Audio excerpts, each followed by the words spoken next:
There's a particular kind of silence that speaks louder than any confession. Not the silence of a man hiding something, but the silence of a man who has answered the same question 1,000 times and watched the world refuse to accept the answer. Buzz Aldrin is 96 years old. He walked on the moon in July of 1969. He came home, and for more than 5 decades, one question has followed him like a shadow that refuses to shorten no matter where the sun moves. Why did we go to the moon 6 times, plant flags, collect rocks, and then simply stop? Why has no human being set foot on the lunar surface since December 1972? That silence, the silence of empty launch pads and canceled programs, is what the internet has decided Buzz must be hiding. But what if he is not hiding anything at all?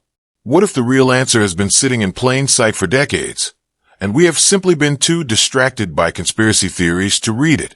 Let us start at the beginning, because the beginning matters more than people realize. When Apollo 11 lifted off from Kennedy Space Center on July 16, 1969, it was not the product of curiosity alone. It was the product of fear. The United States and the Soviet Union were locked in a space race that was never really about space. It was about military supremacy, technological dominance, and the global optics of ideology. The question on the world's mind was not whether humans could survive beyond Earth's atmosphere. The question was which system of government, capitalism or communism, could push humanity furthest and fastest. The moon was the finish line of that race, and America crossed it first. Neil Armstrong stepped onto the lunar surface on July 20th, 1969, followed by Buzz Aldrin, while Michael Collins orbited above. The world watched. The world celebrated. And in that moment of triumph, almost nobody stopped to ask what would come next, because the finish line had already been crossed. That is the first truth Buzz Aldrin has been trying to communicate for decades, and it tends to get buried under alien theories and clickbait thumbnails. The Apollo program was not a scientific mission that happened to have political implications. It was a political mission that happened to produce extraordinary science. NASA's budget in 1966, at the height of the Apollo buildup, consumed roughly 4% of the entire federal budget of the United States. 4%. By comparison, NASA today operates on less than half of 1%. The money that built the Saturn V rocket, the most powerful launch vehicle in human history, was not allocated because Congress fell in love with lunar geology. It was allocated because the Soviet Union had launched Sputnik in 1957 and then put Yuri Gagarin in orbit in 1961, and America was terrified of falling behind. Once the moon landing happened, once the geopolitical point was made, the financial and political will begin to evaporate almost immediately. Buzz Aldrin has said this. He has said versions of this in interviews, in his books, in public speeches, and in congressional testimonies. He has been remarkably consistent. The Apollo program was the right mission for its moment, but its moment was defined by Cold War competition, not by a long-term vision for human expansion beyond Earth. And once that competition was effectively won, the infrastructure that supported Apollo began to be dismantled with almost indecent speed. Apollo 18, 19, and 20 were already planned and partially prepared. They were canceled in 1970, 2 years before the last mission even flew. The Saturn V production line was shut down. The expertise, the institutional knowledge, the engineering culture that made those missions possible began to scatter. Engineers retired. Teams disbanded. Priorities shifted toward the space shuttle, which was a remarkable vehicle in its own right, but one designed primarily for low Earth orbit, not for going anywhere farther. So when people ask why NASA never went back to the moon, they are sometimes asking the wrong question. The more precise question is, why did America build a machine for going to the moon and then dismantle it the moment the political purpose was served? And the answer to that question has nothing to do with aliens, nothing to do with hidden dangers discovered on the lunar surface, and nothing to do with any secret Buzz Aldrin has been pressured into keeping. The answer is funding, political will, and the absence of a competitive threat large enough to sustain public investment in deep space exploration. Those are uncomfortable answers, because they make the story about bureaucracy instead of mystery. And bureaucracy does not go viral. But Buzz Aldrin has not simply been a passive observer of this decline. That is another piece of his story that gets swallowed whole by the conspiracy machine. He has spent the decade since Apollo 11 as one of the most vocal and persistent advocates for returning humans to deep space, and specifically for sending them to Mars. His advocacy has not been gentle or polite. He has proposed detailed plans, written books laying out mission architectures, and testified before Congress arguing for a sustained American commitment to becoming a multi-planet species. His vision, which he has called a cycling spacecraft system for regular transit between Earth and Mars, is not the daydream of an old man nostalgic for his greatest moment. It is the serious engineering proposal of someone who has spent his entire adult life thinking about what it takes to move human beings through space safely and repeatedly. When you understand that context, you begin to understand why it frustrates him so deeply when interviewers pull him back to 1969 and ask whether he saw anything strange. Not because he is hiding what he saw, but because every minute spent relitigating a half-century-old sighting of what was almost certainly a detached rocket panel is a minute not spent talking about what he actually cares about. He has described the object he and the Apollo 11 crew observed during their translunar coast. He described it plainly and technically during a 2014 Reddit AMA, explaining that the most logical explanation was one of the 4 adapter panels that had been released earlier in the mission during the transposition and docking maneuver. Those panels were large and metallic and highly reflective. In sunlight, they could catch light dramatically.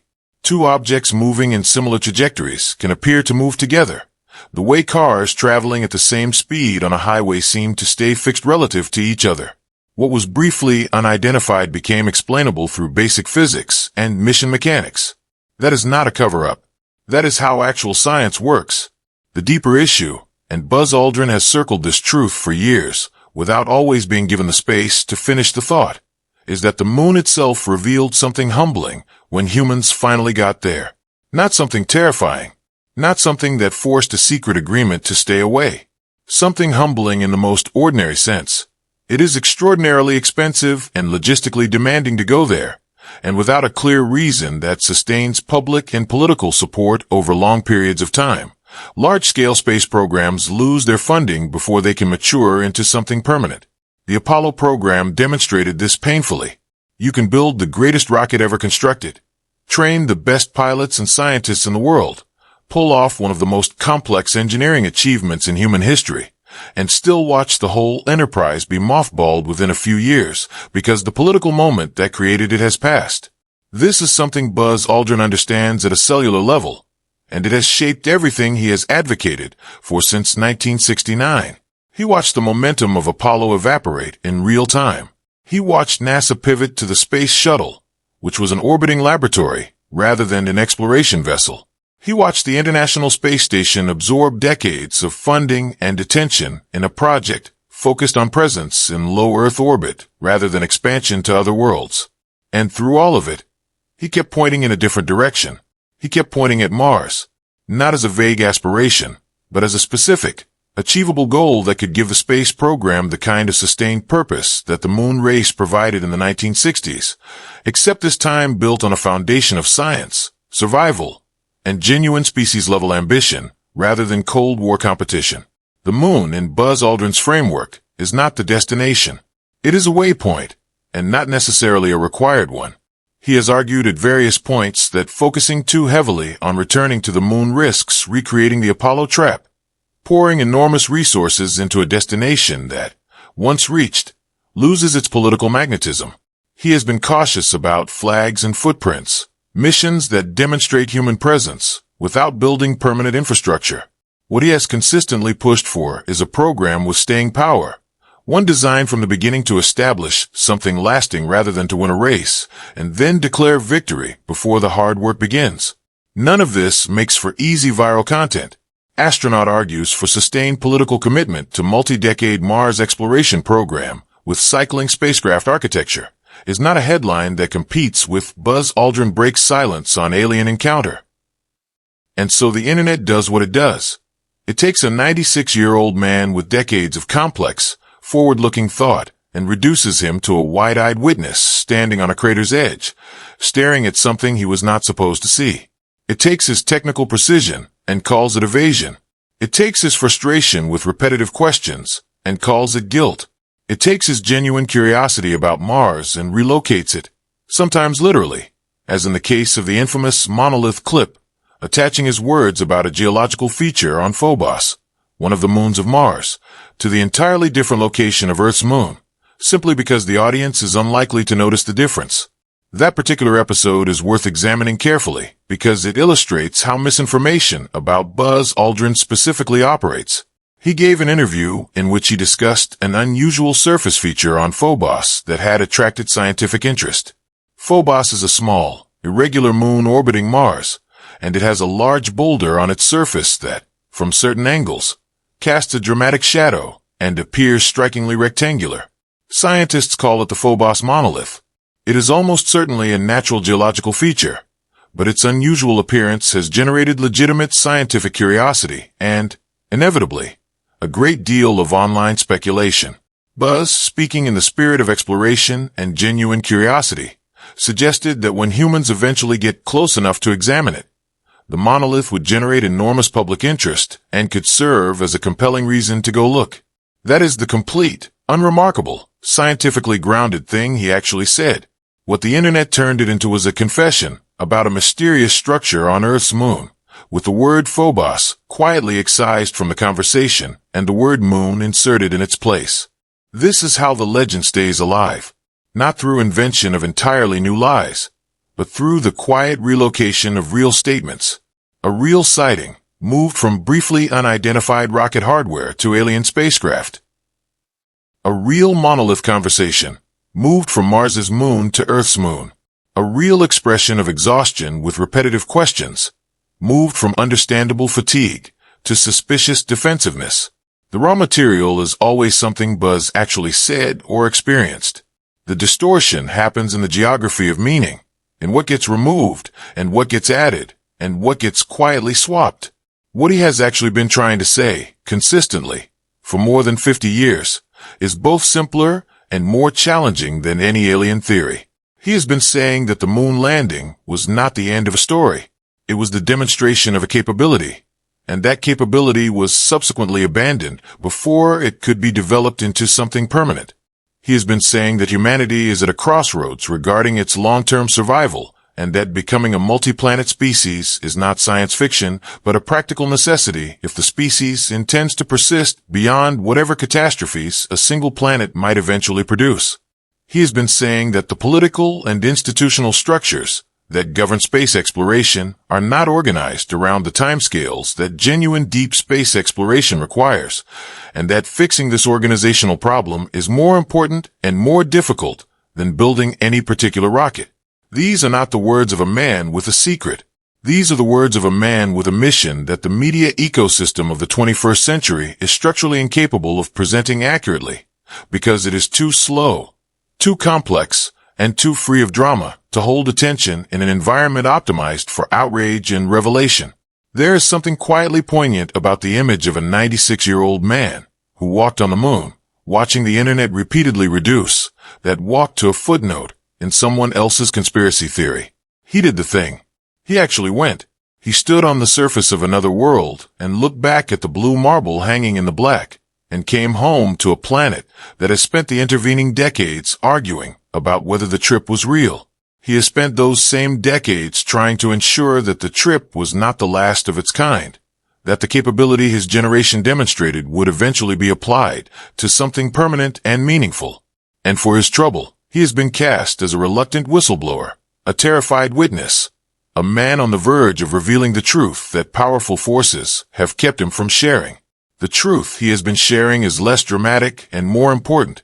NASA did not go back to the moon because the moon landing was a political achievement whose political purpose was completed, because the funding structures that enabled Apollo were dismantled immediately afterward, because the institutional knowledge required to return degraded over decades, and because no sustained national or international vision has yet been powerful enough to rebuild the will required. The solution, in his view, is not to go back to the moon and repeat the Apollo template. The solution is to build toward Mars with a seriousness and a structural permanence that the original space race, for all its glory, never really had. That is the real silence around Buzz Aldrin, not the silence of hidden knowledge, but the silence of a complex truth in a world that prefers simple mysteries. He has been speaking for 50 years. The question has never been whether he would talk. The question has always been whether we would listen to what he was actually saying, rather than the story we had already decided we wanted to hear. At 96, he is still pointing forward. The moon is behind him. Mars is ahead. And somewhere between those two worlds, in the gap between what humanity has done and what it has yet to attempt, is the real story this man has been trying to tell all along.